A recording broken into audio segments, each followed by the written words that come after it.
No. This character is in Sobek. Yeah. This character is in Splinter Duel. Yeah. Here's Bruno Catala, and here's Bruno from Encanto.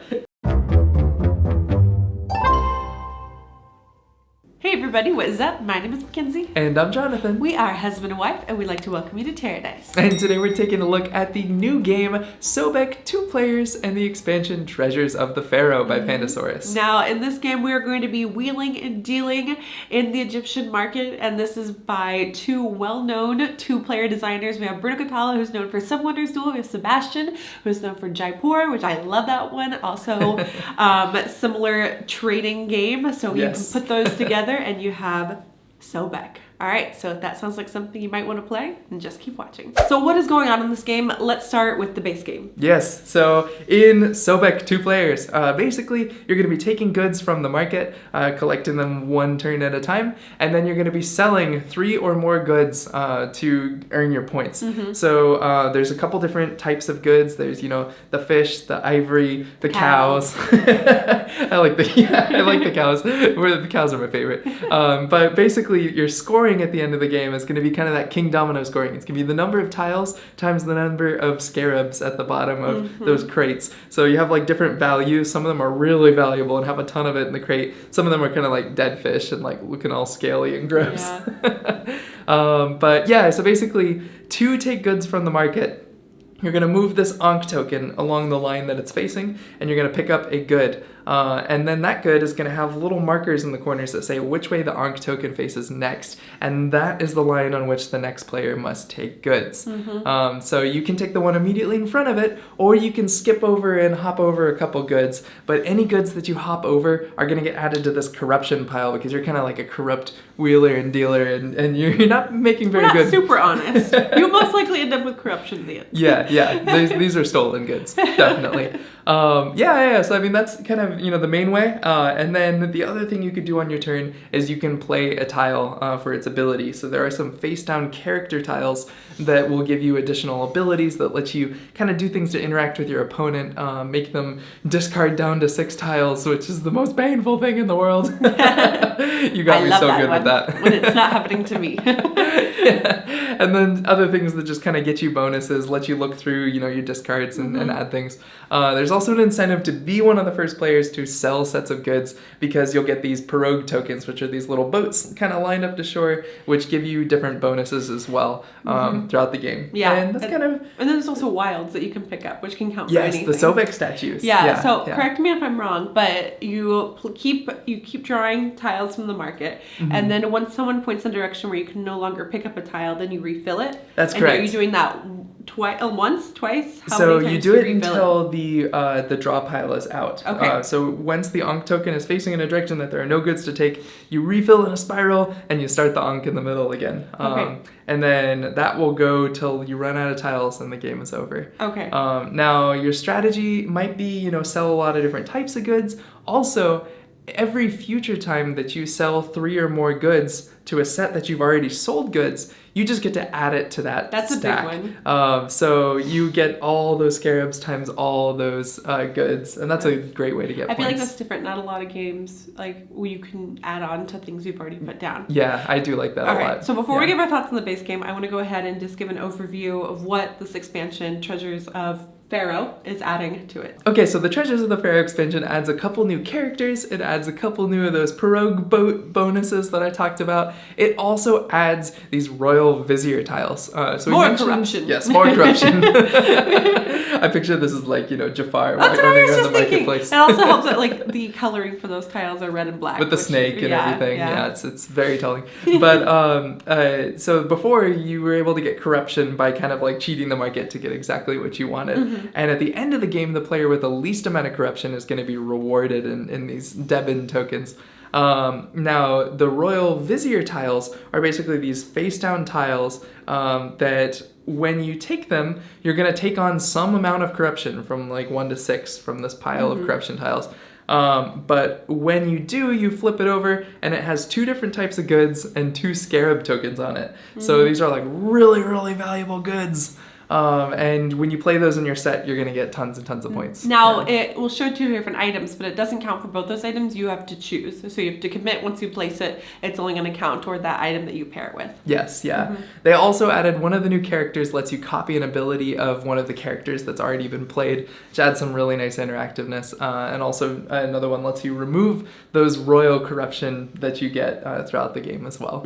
Okay, so that's kind of the summary of the base and this expansion. What is your thoughts on just the base game by itself? What do you think of the game? Yeah, I really like it a lot. I think it's one of those clean, simple designs where you can teach the game in like less than a minute, and you're like, okay, you do this, you sell this, you're good, you win. And I feel like you can kind of just get started really quick. It's a nice small box game. I love games that are in these nice small boxes.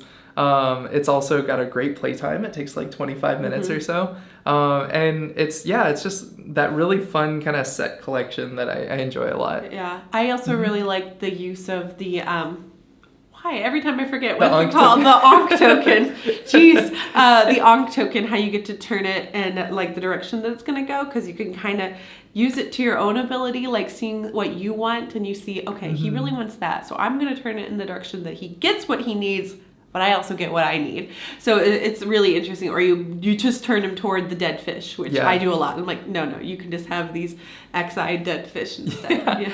If you've played 7 Wonders Duel and your favorite part is setting the other player up so they have to take a bad card so you can take the card underneath it, it's got that same kind of satisfying setup feel. It's very good. So the base game feels really tight. It feels like everything is there. It feels like really well balanced. So what are we adding with this expansion? Yeah. We like it. We don't like it. What do we like?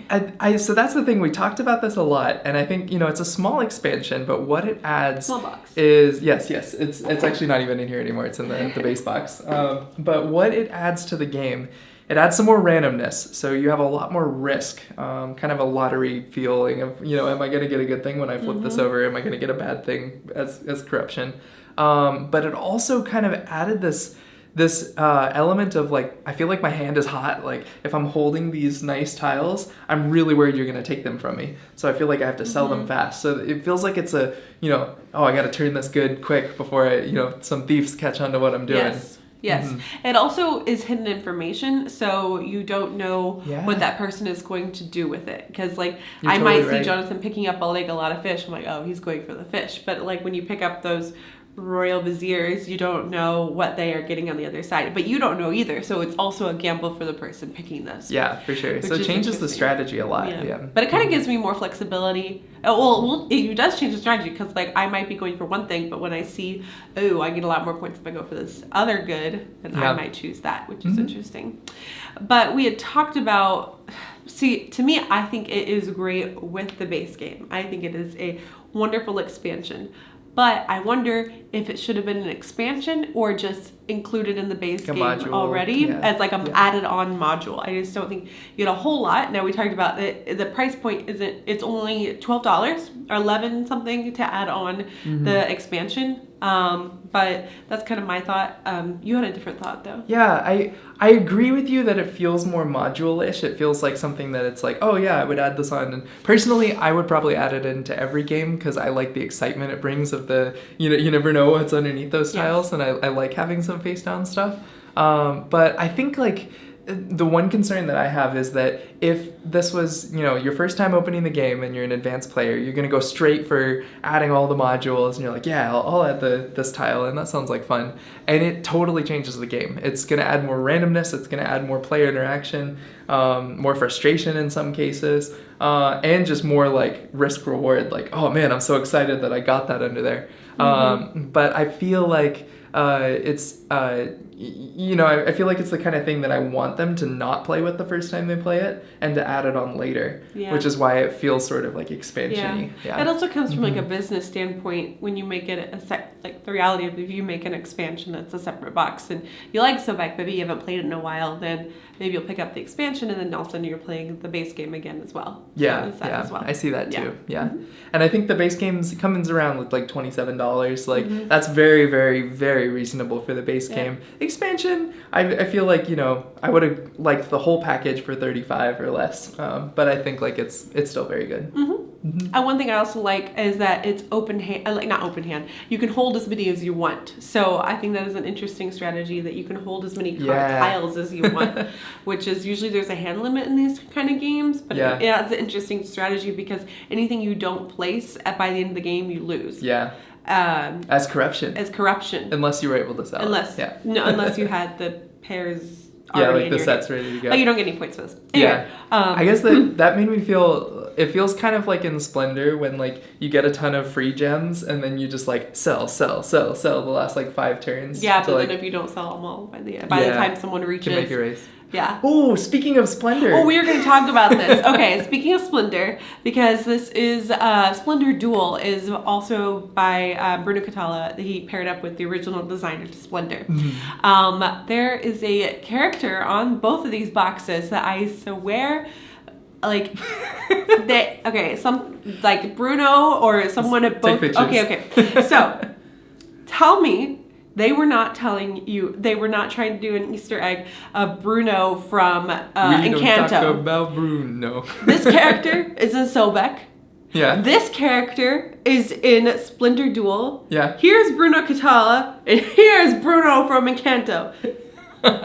Was this not a thing? Bruno from Encanto totally looks like these two characters. Are we crazy? Like, tell me they didn't do this on purpose. I thought it was funny. I bet you that Bruno was like, I'll do this game if you put me in the game as Bruno from Encanto. Yeah. And then he told both of them that, and then they both because they're 2 different publishers. So someone from Pandasaurus, or who's the Splendor publisher? It's Space Cowboys. Space Cowboys, please tell me. Like, is this on purpose? Or Bruno? I'd love to chat. That'd be nice.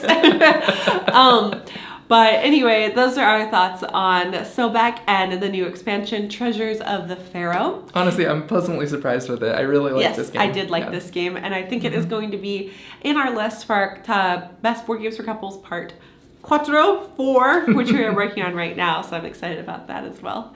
Alright guys, that is it. If you like this video, make sure to like and subscribe and hit that notification bell so you can know whenever we put out a new video. And we'll see you next time. Happy playing!